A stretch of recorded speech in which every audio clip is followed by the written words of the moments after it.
сөздүн ачыгы башкы прокуратура ушундай катты мамлекеттик эмес компанияга же жеке компанияга жөнөтсө иш чатак болмок да. Башкы прокуратура деген бул жерде деген мамлекеттик жарандык кызмат жана муниципалдык кызмат жөнүндө мыйзамга дал келбейт. Сөздүн ачыгы бул не просто конфликт интересов, баш аягы коррупция деген сөз болуп атат да. Анан башкы прокурордун орун басары белгилеп бизге ошентип катта жазылып атса, жогорку кеңештин атынан келген катта ошентип айтып атса, бул сиздер башкача айтсаңыздар, сиз министрлер мындай Данияр Жолдошевич, башкы прокуратура менен бир чечишип алсаңыздар жакшы болмок да. Потому что биздин көзүбүзчө азыр монун заключениени окуп атабыз, кызыктай болуп атат да. Бул биринчиси. Экинчиси, Мирлан Исакбекович,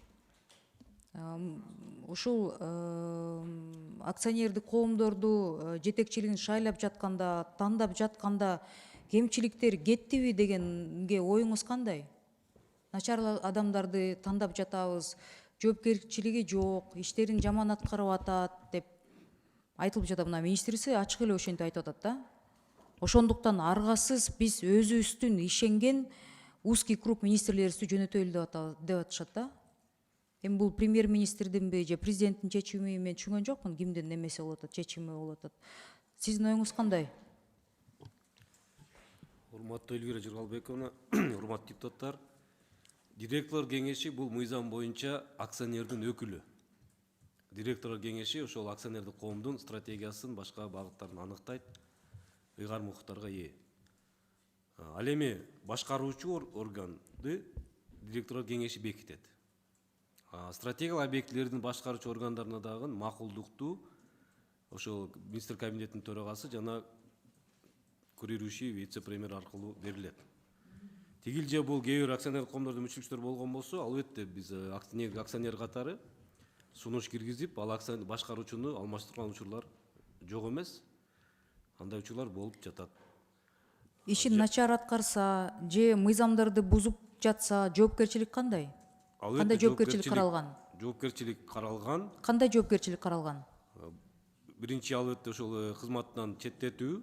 Эгерде оор кылмыш болсо? Оор кылмыш болсо, ал кыргыз мыйзамдарына ылайык сөзсүз жоопкерчиликке тартылат. Иш козголот. Иш козголот.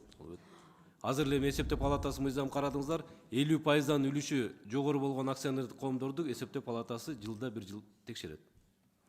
Андай эсептөө палатасынын укук коргоо органдардын башкы прокуратуранын ал жетпей жатабы биздин ушул акционердик коомдун мүчөлөрүнө, өкүлдөрүнө, совет директоровко, премьер-министрибиз ишенбей жатабы? Эмне болуп атат? Бул мыйзамды алып келгендин себебин түшүндүрүп бергилечи депутаттарга. Мүмкүн биз түшүнбөй жатабызбы? Же сырттан мындай караганда биздин мамлекетти анда мындай синхронный бир команда башкарган жок да.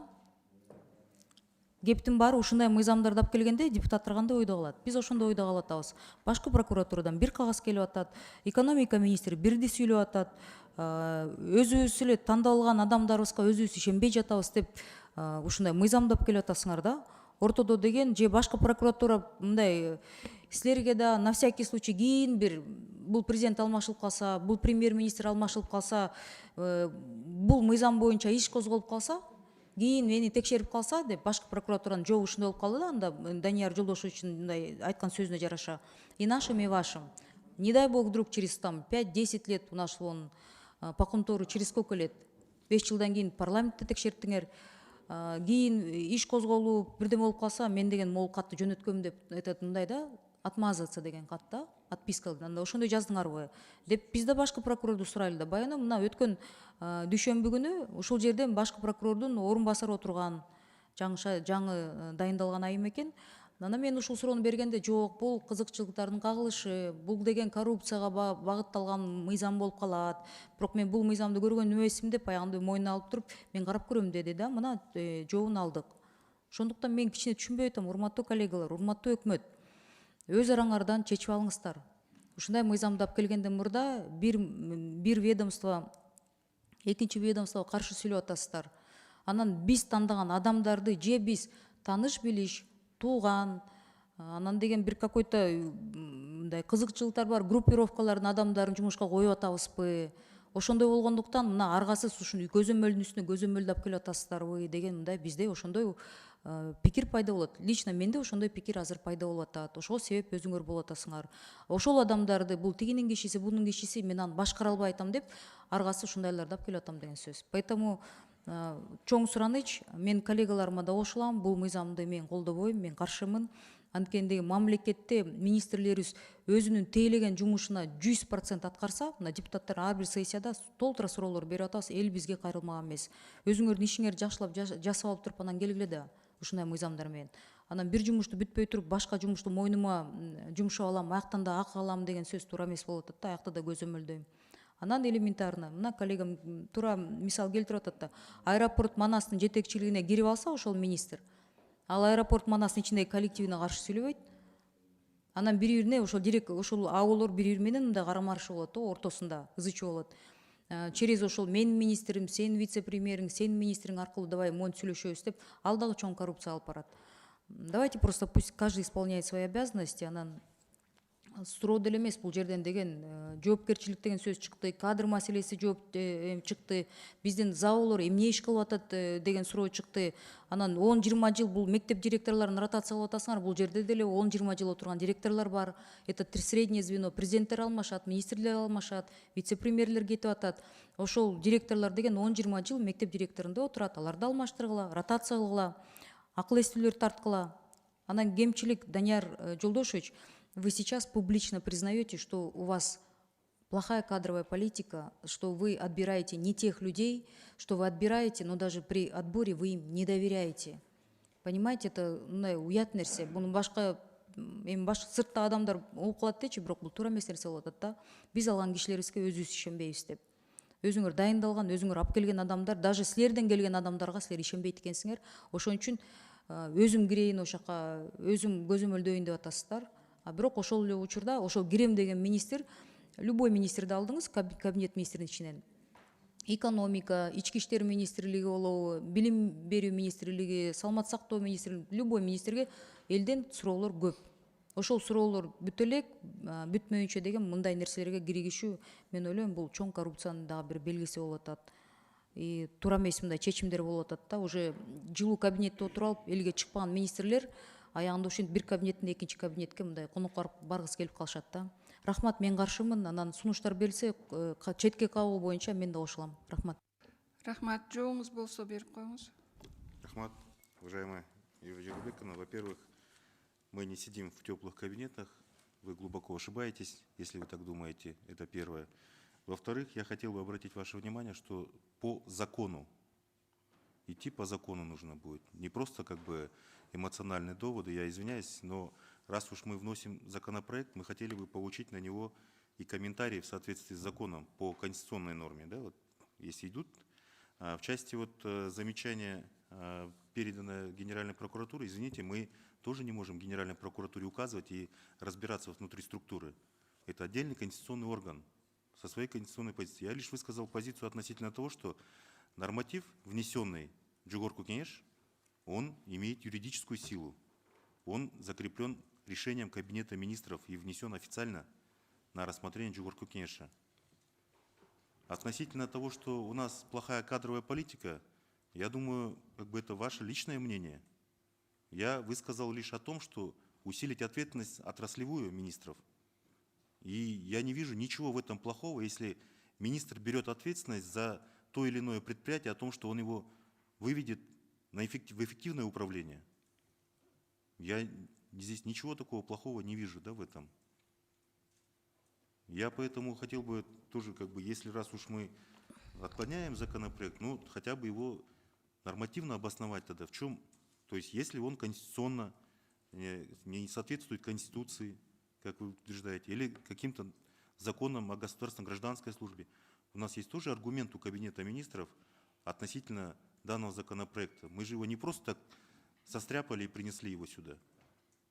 Я прошу прощения за резкость, но я хотел бы тоже, чтобы мы все-таки как бы вели диалог по букве закона. Все-таки мы же обсуждаем законопроект здесь, а не личные доводы. Данияр Жолдошевич, хорошо, вы попросили пример. Самый последний яркий пример на моей памяти. Я второй созыв депутат Джугоркенеша, вот во втором созыве. Это по вашей замечательной кадровой политике, кстати, да, фонд кочевников, куда мы 3 миллиарда вкачали и остались с долгами на 600 миллионов. Я понимаю, что вы не отвечаете за все, и вы должны защищать законопроекты, которые приносятся в наш комитет. Но ярчайший пример нерационального использования государственных средств, я думаю, когда-нибудь по этому делу будет еще не одно уголовное дело возбуждено, и, возможно, те, кто с вами рядом сидят, будут привлечены к ответственности, потому что это абсолютно нерациональная государственная политика, это не эмоции. 3 миллиарда получить – это эмоции, по-вашему, это не эмоции. Оставить государство 600 миллионами долгов – это эмоции, это не эмоции, это деньги наших налогоплательщиков. Насчет теплых кабинетов. Почему я считаю, что вы сидите в теплых кабинетах? У нас, по-моему, только президент был на Ужском рынке, и я вам советую также, как министру экономики и премьер-министру, тоже сходить на Ужский рынок и задать вопрос по ЭТТН. И на другие рынки сходить, да, вот, ну, это реальный сектор. И нам в большей степени обращаются эмоциональные люди. Это наши избиратели, которые жалуются, что жить тяжело, что цены растут. Вам, как министру экономики, лучше всех эти жалобы, я, судя по вашему ответу, я понимаю, что нагрузка на вас идет очень большая, на вас давит и внешняя среда, и люди жалуются, что все, на цены на все скачет, государство вы этим не занимаетесь. Но вы и нас поймите.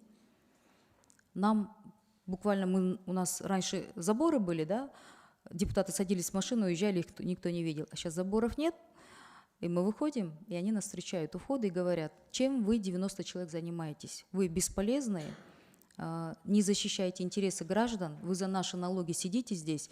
И вот то, что сейчас наш коллега сказал по ЭТТН, это как раз-таки градус, внешний градус. Возможно, по закону там придраться будет не к чему.